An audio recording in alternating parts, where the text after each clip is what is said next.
नमस्कार, आप देख रहे हैं आज तक और मैं हूं आपके साथ निशांत चतुर्वेदी। सेना पर आतंकवादियों ने अब तक का सबसे बड़ा हमला किया है। जम्मू कश्मीर के उरी में सेना की 12वीं यूनिट के बेस पर हुए आत्मघाती हमले में सेना के 17 जवान शहीद हो गए। सेना ने चारों आतंकियों को भी मार गिराया। बारामूला के उरी में यह आत्मघाती हमला सुबह करीब 5:15 बजे हुआ। हमले के बाद देश के सभी एयरपोर्ट हाई अलर्ट कर दिए गए हैं। गृह मंत्री राजनाथ सिंह ने दिल्ली में हाई लेवल मीटिंग की है। रक्षा मंत्री मनोहर पर्रिकर भी श्रीनगर रवाना हो गए। उससे पहले आर्मी चीफ दलबीर सिंह सुहाग अब से कुछ देर पहले श्रीनगर पहुंचे। आपको बता दें कि 25 जून 2016 को जो हमला हुआ था उसमें 8 जवान शहीद हुए थे और यह पुलवामा में था। 2 जनवरी को पठानकोट में जो हमला हुआ था उसमें 6 जवान शहीद हो गए थे। लेकिन यह जो हमला है यह अब तक का सबसे बड़ा हमला है। बर्दाश्त नहीं करेंगे। खाली ये कहने से काम चलेगा? सवाल यह है कि जवाब क्या दिया जाए, किस हद तक जवाब दिया जाए। तस्वीरें आपके सामने, जरा देखें आप ये तस्वीरें। 17 जवान शहीद हो गए। दरअसल ये आपको बता दें आर्मी का ब्रिगेड हेडक्वार्टर है, जहां पे सुबह 5 बजे जब हमला हुआ तो टेंट में एक कमांड चेंज ओवर का टाइम था। तो टेंट में जो जवान सो रहे थे वहां पर हैंड ग्रेनेड फेंका गया और टेंट जल गए। कई जवान उसमें शहीद हो गए। 4 आतंकियों को ढेर कर दिया गया। रक्षा मंत्री सीधे पहुंचे हैं। एक महत्वपूर्ण बैठक होने वाली है। कश्मीर में सेना पर हुए सबसे बड़ा आत्मघाती हमला है। देश के खिलाफ एक बड़ी जंग नजर आती है। सरहद पार से आए आतंकियों ने सेना के बेस को निशाना बनाया। 17 जवानों को शहीद कर दिया।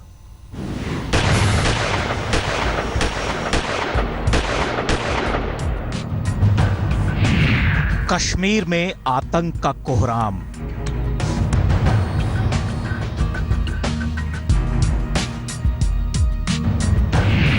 सेना पर सबसे बड़ा आतंकी हमला।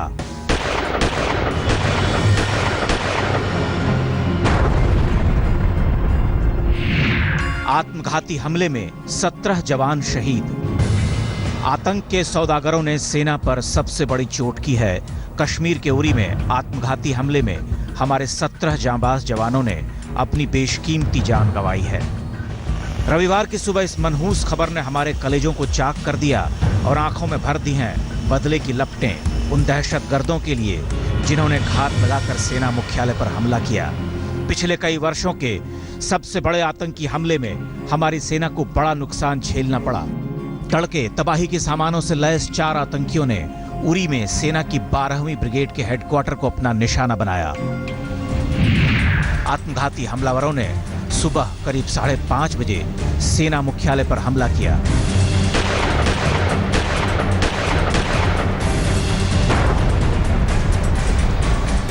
उनींदी सुबह हुए इस हमले की जवाबी कार्रवाई से पहले आतंकियों ने सेना को गहरे जख्म दे दिए।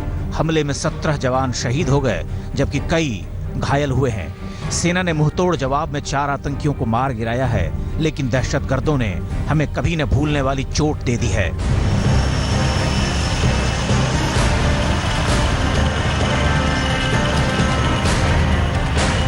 आत्मघाती आतंकियों ने सेना के इस हेडक्वार्टर को निशाना इसलिए बनाया क्योंकि एलओसी से सटा ये सेना का बड़ा मुख्यालय है। हमला कितना खतरनाक और गंभीर है इसका अंदाजा इसी बात से लगाया जा सकता है कि जवानों की शहादत की खबर आने के साथ ही रक्षा मंत्री श्रीनगर रवाना हो गए। इधर दिल्ली में गृह मंत्री राजनाथ सिंह ने फौरन अपना रूस और अमेरिका का दौरा रद्द कर दिया। राजनाथ ने हाई लेवल मीटिंग बुलाई जिसमें रॉ और आईबी के आला अफसरों समेत सुरक्षा एजेंसियों के तमाम अफसर भी शामिल हैं। जम्मू कश्मीर के मुख्यमंत्री और राज्यपाल से उन्होंने फोन पर बात भी की। इधर रक्षा मंत्री ने शाम को एक जरूरी बैठक बुलाई है जिसमें सेना अध्यक्ष और चोटी के रक्षा अधिकारी शामिल होंगे।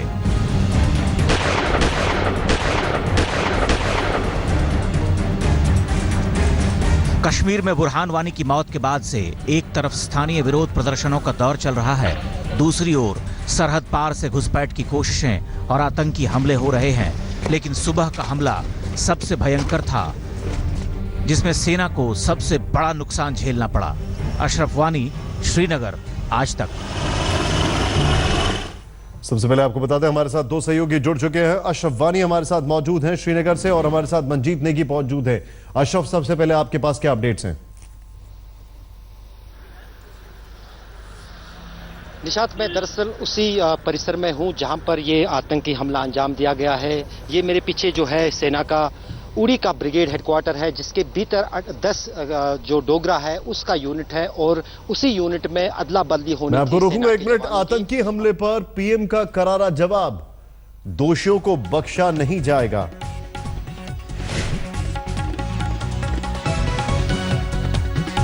आतंकी हमले पर पीएम का करारा जवाब,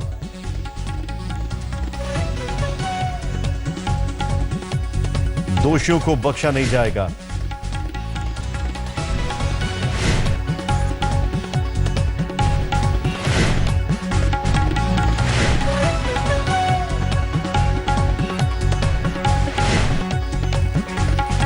जो हमले के पीछे हैं उन्हें नहीं बख्शा जाएगा, प्रधानमंत्री ने सीधे सीधे कहा।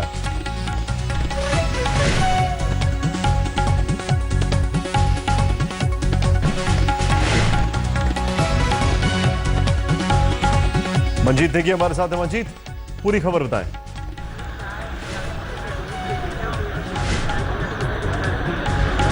देखिए निशांत, फिलहाल अगर ताज़ा जानकारी की बात की जाए तो इस वक्त गृहमंत्री राजनाथ सिंह के घर पर जो बैठक चल रही है उसमें एनएसएजी डोभाल के अलावा तमाम सेना और सुरक्षा बलों के बड़े अधिकारी मौजूद हैं। 1 घंटे से ज़्यादा का वक्त हो चुका है और अब पूरे हालात पर का जायजा लिया जा रहा है। आगे की रणनीति की बात की जाए कि खुफिया जानकारी होने के बावजूद इतना बड़ा हमला आतंकियों ने उसको अंजाम दिया, उसको लेकर कहां पर चूक हुई है उसकी समीक्षा की जा रही है और इसका जवाब क्या होना चाहिए उस पर भी बात की जा रही है। एक कुछ अपडेट वहां से मैं बताना चाहूंगा आपको। यूएवी का इस्तेमाल किया जा रहा है उस इलाके में जहां पर ये हमला हुआ है, उरी के इलाके में, और यूएवी से भी देखा जा रहा है कि क्या कुछ और आतंकी उस इलाके में हो सकते हैं, आसपास के इलाकों में हो सकते हैं जो और आतंकी छुपे हो सकते हैं। उसके लिए यूएवी का इस्तेमाल सेना कर रही है। और दूसरी जानकारी कि ये हमला जो सेना के सूत्र हैं, जो सरकार के सूत्र हैं, वो बता रहे हैं कि लश्कर ने इस आतंकी हमले को अंजाम दिया है। इस बात की पुष्टि हुई है। तीसरी बात, खासतौर से जो हमले में जो जवानों की शहादत हुई है, बड़ी संख्या में जो जवान मरे हैं, उसको लेकर जानकारी मिल पा रही है कि आतंकियों ने बड़ी संख्या में ग्रेनेड का इस्तेमाल किया, कुछ ऐसे बम का इस्तेमाल किया जिससे तेजी से आग फैले। और खासतौर से इस बात की जानकारी उनको थी कि यहाँ पर हैंडिंग ओवर हो रहा है, चेंज हो रहा है, एक यूनिट दूसरी यूनिट जा रही है, कुछ जवान टेंटों के अंदर मौजूद है। तो ये बहुत माइन्यूट जानकारी आतंकियों मैं एक चीज जानना चाहूंगा आपसे, मैं सीधे सीधे आपको बताना चाहूंगा। मंजीत, एक मिनट। मंजीत, मैं आपको रोकूंगा। मैं अपने दर्शकों को एक चीज बताना चाह रहा हूं यहां पर, और आपसे भी समझना चाह रहा हूं। बड़े सवाल यहां पर किए जा रहे हैं कि भारत क्या जवाब देगा, कैसे जवाब देगा। इस वक्त जो हमारे पास इंफॉर्मेशन आ रही है उसमें 2-3 चीजें हैं। पहले तो हमले के पीछे लश्कर का हाथ है, यूएवी को डिप्लॉय किया जा रहा है। यूएवी का मतलब है अनमैन्ड व्हीकल्स, एरियल व्हीकल्स। लश्कर के आतंकियों ने हमला किया। और इस पूरे मामले में एक और जानकारी हम अपने दर्शकों को बता दें कि अब यूएवी यानी अनमैन्ड एरियल व्हीकल्स का इस्तेमाल किया जाएगा इनको ढूंढ निकालने के लिए, इनके लोकेशंस पता करने के लिए। लश्कर का इसमें नाम सामने आ रहा है। मंजीत हमारे साथ है, हमारे साथ अशरफ वानी मौजूद है। लेकिन मंजीत, मैं आपसे जो एक चीज जानना चाह रहा हूं, यहां पर हम बार बार ये कह रहे हैं कि आर्मी के ऊपर यह सबसे बड़ा हमला है। सच्चाई यह है कि आर्मी के ऊपर सबसे बड़ा हमला है अगर कहा जाए तो पिछले 1-1.25 साल के अंदर। क्यों? क्योंकि पिछले साल जून में मणिपुर में अटैक हुआ था और उसके बाद 5 जून को वो अटैक हुआ था और 10 जून को हम बकायदा म्यांमार में क्रॉस करके 20 से 50 आतंकियों को मार के आते हैं। बल्कि जो ग्रुप था NSCN और KYKL उनको मार के आते हैं। तो आर्मी को पता है अपना काम कैसे करना है। बिल्कुल निशांत, और प्रधानमंत्री के ट्वीट से इस बात का आभास भी मिल रहा है हम लोग। निशांत, अभी थोड़ी देर पहले प्रधानमंत्री मोदी ने जिस तरह का ट्वीट किया है उससे इस बात का आभास जरूर मिल रहा है कि सरकार कड़ी कार्रवाई के मूड में है। उन्होंने कहा कि दोषियों को के खिलाफ कड़ी कार्रवाई की जाएगी। और उरी का जो इलाका है जहां पर ये ऑपरेशन हुआ है, ऑपरेशन चल रहा है और आतंकियों ने जो हमले को अंजाम दिया है, वहां से पाकिस्तान के कब्जे वाला कश्मीर POK की दूरी मात्र किलोमीटर में दूरी है।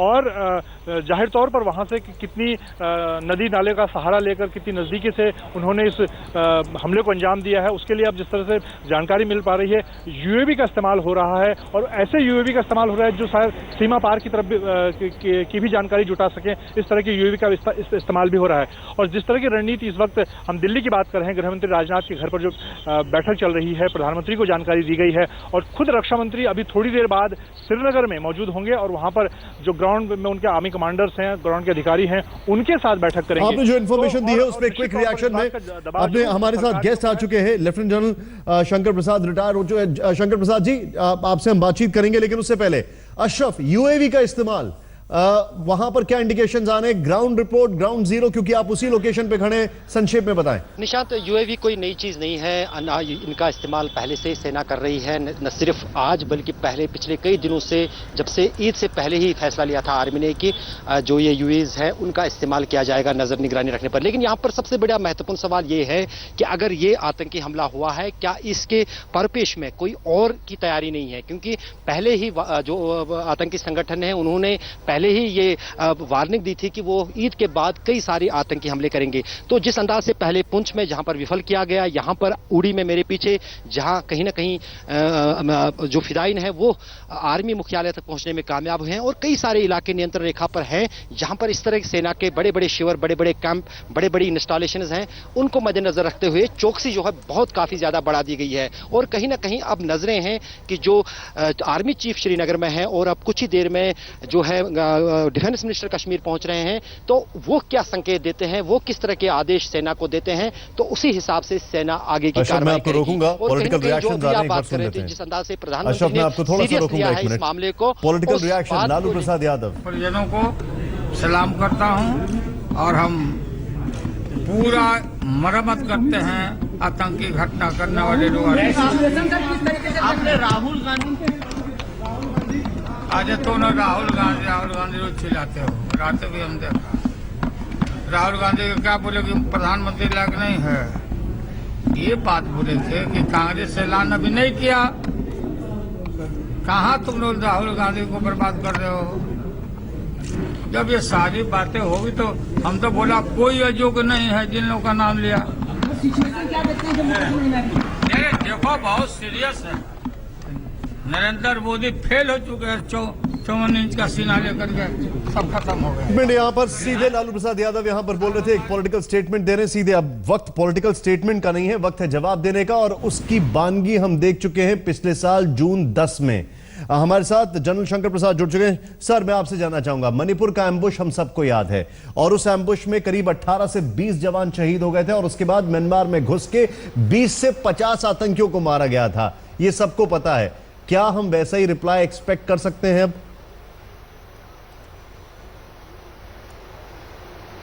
देखिए, रिप्लाई क्या करेंगे ये तो कहना बड़ा कठिन है, और मैं ये भी क्लियरली कह देना चाहता हूं कि जो पहले हो चुका है वो दोबारा शायद नहीं होगा। उसको मिरर रेप्लिकेशन मत कीजिए। ना सिचुएशन सिमिलर है, ना एनिमी सिमिलर है, ना हालात सिमिलर है। मैं सिर्फ इंटेंट क्वेश्चन कर रहा हूं। 2-3 बातें समझने की कोशिश करनी चाहिए हम सबको। जी इंटेंट तो देखिए, इसको जरा ध्यान से समझने की कोशिश करनी है हम सबको मिलके।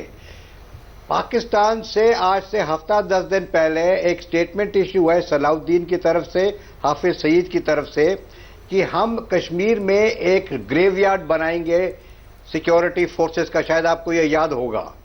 उसी को यह मैनिफेस्टेशन हो रहा है, उसी को यह असलियत दी जा रही है। इस समय पाकिस्तान आर्मी, पाकिस्तान आईएसआई और उनका पॉलिटिकल एस्टैब्लिशमेंट जो हालात पिछले 2 महीने से कश्मीर में बन रहे हैं उसका फायदा उठा के और उसको बढ़ाना चाहते हैं, और वर्ल्ड के सामने ये रखना चाहते हैं, विश्व के सामने रखना चाहते हैं कि ये होम ग्रोन प्रॉब्लम है कश्मीर के अंदर। अभी यूनाइटेड नेशंस का सेशन शुरू होने वाला है, नवाज शरीफ जब वहां जाएंगे और इन सब बातों को उठाएंगे। इस समय भारत को ये सोचना है कि क्या ये बड़ी भारी जो रणनीति, जो स्ट्रैटेजी पाकिस्तान ने भारत के बरखिलाफ बनाई है, उसका जवाब स्ट्रेटेजिक लेवल पे किस तरह से देना है। मेरी समझ से इसका जवाब 2 तरफा होना चाहिए। एक तो डिप्लोमेटिक तरीके से, और दूसरा इसकी मिलिट्री रिस्पॉन्स।